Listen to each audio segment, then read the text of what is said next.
ನಾವು ಹೆಣ್ಣು ಮಕ್ಕಳು ಕೆಲವು ಬಾರಿ ಒಂದು ಪ್ರಶ್ನೆಗಳನ್ನು ಕೇಳಿರ್ತೇವೆ. ಯಾಕೆ ಪ್ರತಿ ಬಾರಿ ಕೂಡ ಹೆಣ್ಣೆ ಸೋಲ್ಬೇಕು, ಅಥವಾ ಪ್ರತಿ ಬಾರಿ ಹೆಣ್ಣಿದ್ದೇ ತಪ್ಪೇನಿರ್ತದೆ? ಹೆಣ್ಣಂತ ಹೇಳಿ ಸೃಷ್ಟಿ ಮಾಡಿದಂತಹ ಪಾರ್ವತಿ ಶಿವನ ಹೆಂಡತಿಯಾಗಿ ಕೂಡ ಯಾವತ್ತೂ ಕೂಡ ಒಂದು ಪ್ರಶ್ನೆ ಮಾಡಿರಲ್ಲ. ತನ್ನ ಗಂಡ ಏನು ಮಾಡಿರ್ತಾನೆ ಅದನ್ನು ಒಪ್ಕೊಳ್ತಿದ್ಲು. ತನ್ನ ಗಂಡ ಎಷ್ಟೇ ಕೋಪಿಷ್ಟನಾದರೆ ಕೂಡ ಅದನ್ನು ಅನುಸರಿಸ್ಕೊಂಡು ಹೋಗ್ತಿದ್ಲು. ಅದೇ ಕಾರಣಕ್ಕಾಗಿ ಹೆಣ್ಣು ತಾಳ್ಮೆಯಿಂದ ಇರಬೇಕು ಅನ್ನೋದನ್ನು ಹೇಳ್ತಾರೆ. ಹೆಣ್ಣು ಎಷ್ಟು ತಾಳ್ಮೆಯಿಂದ ಇರ್ತಾಳೋ ಅಷ್ಟು ಒಂದು ಮನೆ ಬೆಳಗ್ತದೆ ಅನ್ನೋದು ಕೂಡ ನಿಜವೇ.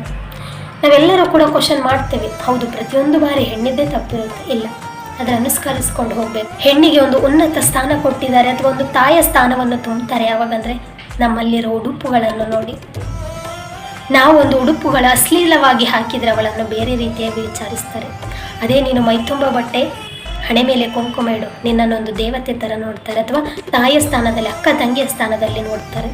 ಪ್ರತಿಯೊಂದು ಹೆಣ್ಣು ಕೂಡ ನಮ್ಮ ಒಳ್ಳೆಯ ಉಡುಪುಗಳಿಂದ ಕೂಡ ನಾವು ನಮ್ಮ ಘನತೆ ಗೌರವವನ್ನು ಹೆಚ್ಚಿಸ್ಬೋದು.